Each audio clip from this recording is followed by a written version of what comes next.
Welcome to the Fearlessly Authentic Sash and Soul podcast. In each episode, we'll explore the power of embracing authenticity with a winning mindset and overall well-being to help you navigate life and the pageant world with confidence and resilience. I'm Raeanna Johnson, former Miss Wisconsin and founder of Fearlessly Authentic Coaching. So let's dive in. Welcome to Sash and Soul. Hey, what's up, you guys? Welcome back to Sash and Soul. I'm so glad you're here today, especially if you are listening to this in the middle of competition prep, because this one is definitely going to hit home. So let's talk about time pressure. It's that feeling when your planner is overflowing, your group chat is blowing up, you're trying to finish a class assignment, pick up a shift at work, text your director back, and still have time to eat something other than coffee and protein bars. And maybe you're thinking, if I just had one more week or one more hour or one more ounce of energy, I could get it all done. But what if the goal isn't to get it all done? It's to be fully present in what actually matters. So that's what we're unpacking today. How to handle time pressure during competition week when life just keeps going. Because let's be real, life doesn't hit pause just because you're competing. You're still a student, a sister, a daughter, a friend, an employee, a volunteer, and sometimes it feels impossible to give everything 100%. So today we're going to talk about how to find calm when time feels really scarce and how to work with pressure instead of against it, and how to walk into competition week feeling grounded, even when your schedule is anything but. So let's start with this one. Time pressure hits hardest when expectations don't match capacity. Let me repeat that. Time pressure will hit the hardest when your expectations don't match your capacity. So that's really what so much of competition week stress comes down to. Not that you're unorganized or incapable, but that you're trying to operate at a level that your current capacity can't support. Because you've got school deadlines, you've got work shifts, you've got family obligations, social expectations, and of course 1,000 tiny details bouncing around your brain, and yet you're still expecting yourself to show up as if preparing for competition is your only focus. But here's the truth. Your capacity shifts depending on what's going on in your life. It's not fixed. So some weeks you can juggle everything flawlessly. Other weeks you're just doing your best to stay afloat. When your expectations stay sky high while your time, energy, and emotional bandwidth shrink, pressure will become panic. So that's why it's really important to check in with yourself. You got to ask, what's realistic for me this week? Maybe that means choosing rest over one more mock interview, or deciding that your dress doesn't need another round of alterations to be perfect. But when you align your expectations with your actual capacity, the weight lifts, not because there's suddenly more time, but because you've stopped fighting your own limitations. And this is a great reminder for me right now too. Time pressure is going to lose its power when you give yourself permission to do what you can with peace instead of forcing yourself to do it all with guilt. Because you're not unorganized and you're not behind. You're just balancing more than one human should at once. So here's your permission slip. It's okay to adjust your expectations. That is not weakness. It is wisdom. And again, you have to ask yourself, what's actually realistic for me this week? Maybe you need to skip that mock interview so you can get some sleep. Or maybe you let your mom steam your dress instead of doing it yourself. Or maybe your platform goes up next week on social media instead of today. The world isn't going to end, and your preparation isn't going to unravel when you make space for what's human. So let's nerd out for a second. And I know you've heard me talk about this before, especially if you listened to the episode last week on nervousness the day of competition. When you feel that I don't have enough time anxiety, your brain actually flips into survival mode. It's called the fight, flight, or freeze response. Sounding familiar? The same instinct that once kept our ancestors alive when they were literally being chased by wild animals. But now, instead of running from a bear, we're running from our own calendar, or that urgent email, or that half-finished paperwork, or that text from your director, the list of things you told yourself you should have done by now. Your brain doesn't know the difference between, is this a real threat, and is this just time pressure? It only knows that something feels urgent. And it acts the same way it would if you were in physical danger, just like those nerves that we talked about last week. So here's what happens. Physically, your heart rate spikes, your muscles will tense, your breathing gets shallow, and your focus narrows in on the problem. Your body literally thinks you're in danger when you're just trying to finish packing or meet a deadline. And that's why in those moments, it feels like your thoughts start racing. Your body's saying, we need to survive this. And you start rushing, multitasking, second guessing yourself, all the things that actually make you less productive. But here's the thing, adrenaline isn't bad, it's energy, it's power. You can use it as focus fuel. You just have to learn how. So when I was competing, I used to think that feeling of pressure meant something was wrong, that I wasn't ready or I'd done something wrong in my prep. But since then, I've learned, especially through coaching and mindset work, is adrenaline is your body's way of saying this matters to you, so pay attention. When you feel that rush, when your mind is going 100 miles an hour and you feel that heat rising in your chest, don't fight it. Just take one deep breath. And even if it's awkward or it feels forced, and then remind yourself, my body is giving me energy because this matters.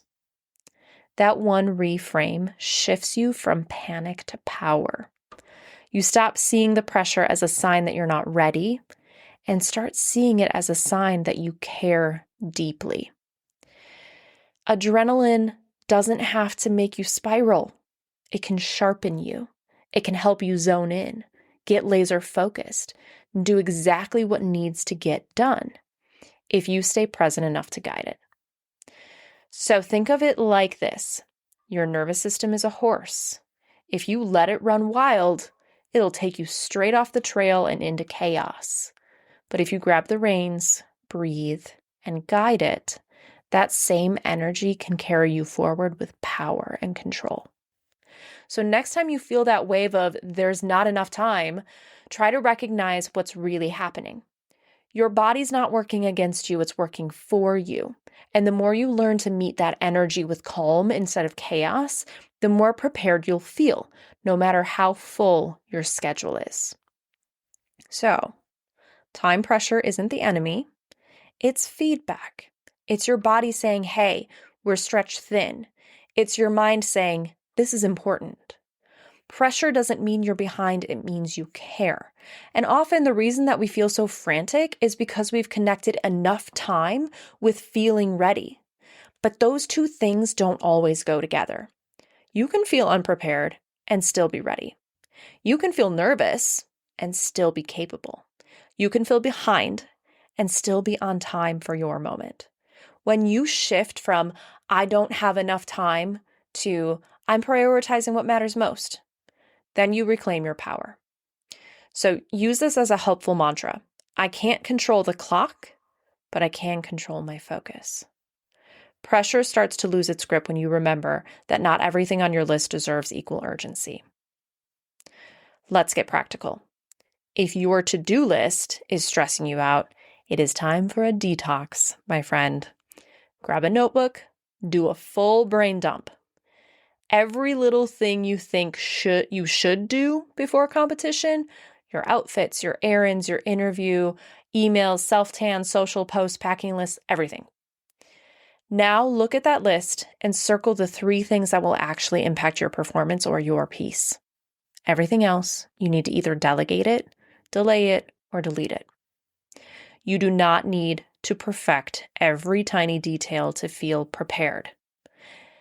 Sometimes the most confident contestants are the ones who gave themselves permission to not do it all. Have you ever been told that? Maybe you just need to take a step back and chill for a bit. If you've been one of my clients, you know I've threatened making you take a break from prep for a full week so that you can recenter yourself. This is all about balance. So that extra half hour of sleep, totally worth it. That skipped scroll through social media, definitely worth it. That 10-minute quiet moment in the hotel room before rehearsal, absolutely worth it and necessary. Your mind will perform best when it's rested, not when it's running laps.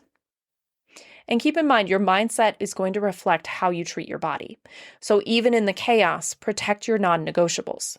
So for me, that's sleep, hydration, nutrition, and a few minutes of stillness each day. You guys, sleep isn't a luxury, it's strategy. Hydration is definitely not optional. It's going to provide clarity and energy. And stillness, that is where your confidence roots itself. You've heard it before. You will hear it again. You know it's true.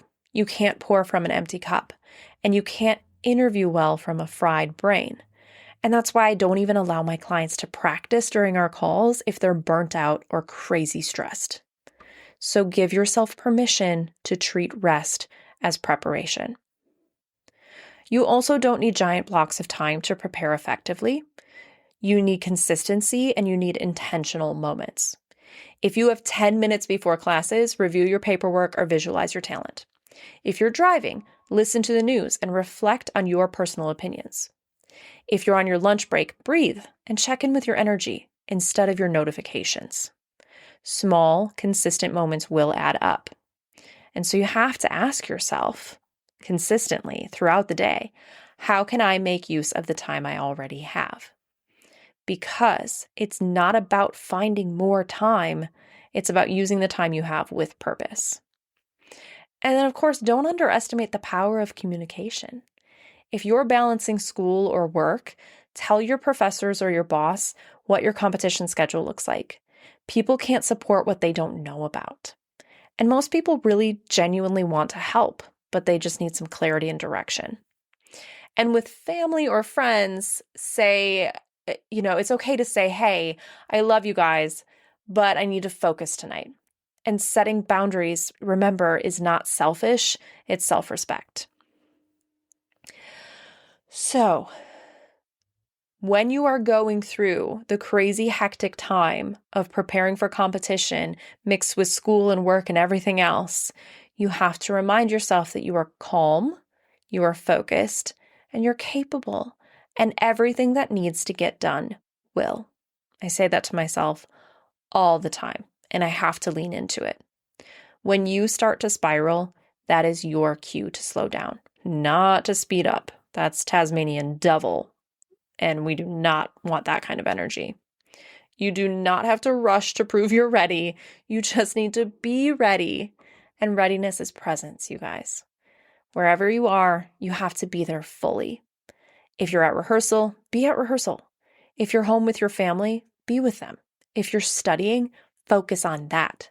Presence will build peace. And if you're noticing yourself hitting that wall, that irritability, those tears for no reason, the brain fog, the snappiness, that's probably your body waving a red flag. And it's not failure, it's just fatigue. So step away for 10 minutes, take a walk, stretch, cry if you need to. Call someone who reminds you that you're more than a contestant. Rest before you break. Because when you take care of your energy, time expands, tasks feel lighter, your mind clears. Your presence, not your productivity, is what wins people over. So here's what I want you to remember. The judges don't see your to-do list. They don't know how many hours you slept, how many mock interviews you squeezed in, or how late you stayed up perfecting your paperwork. What they see is you, your peace, your confidence, your grounded energy. When you walk in calm and connected, that's what stands out. So stop trying to win the most prepared award and aim to be the most present. Time pressure often tricks us into thinking if we don't do everything perfectly, we're failing. But pageantry is just one part of your story. It's not your whole identity. When you learn to manage pressure here, it translates in every area of life, in your work, in your relationships, in leadership, in your goals. You're not just preparing for competition, you're preparing for life under pressure. That's the gift of this experience. So as you head into competition week, ask yourself, how can I protect my peace this week? What can I let go of that doesn't serve me? Where can I show up fully instead of halfway everywhere? You cannot add more hours to your day, but you can choose how you fill them. And so remember, you are always more prepared than you think. You've already done the work. You don't need to prove it. You really just need to trust it. Time pressure does not define your readiness. Your mindset does. So you've got this, my friend. Breathe. Focus. Walk in with calm confidence. Everything that's meant to unfold will. Pretty quick and easy one today. Thank you for hanging out with me. If this episode resonated with you, please send it to your sister queen or to a friend who's preparing for competition, or maybe just someone who needs that reminder that she's doing enough. And of course, as always, if you want more tools like this, like deeper mindset work, confidence training, or interview prep, you can join me inside the Fearlessly Authentic app or connect with me for a free, no obligation consultation, because together we turn episodes like this into action. So I'll see you next week for another episode of Sash and Soul. And until then, please protect your peace, trust your prep, and show up as you. We'll talk to you then. Bye. If you've been working so hard but still feel like something's missing, then I want to personally invite you to schedule a free coaching consultation. This is for you if you're tired of overthinking every detail.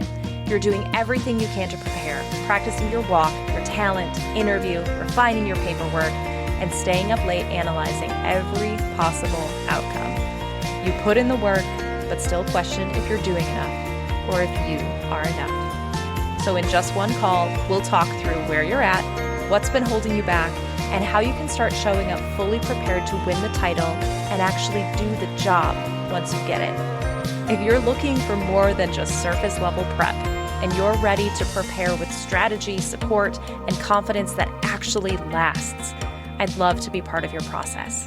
Head to the link in the show description to grab your spot, and I'll see you there.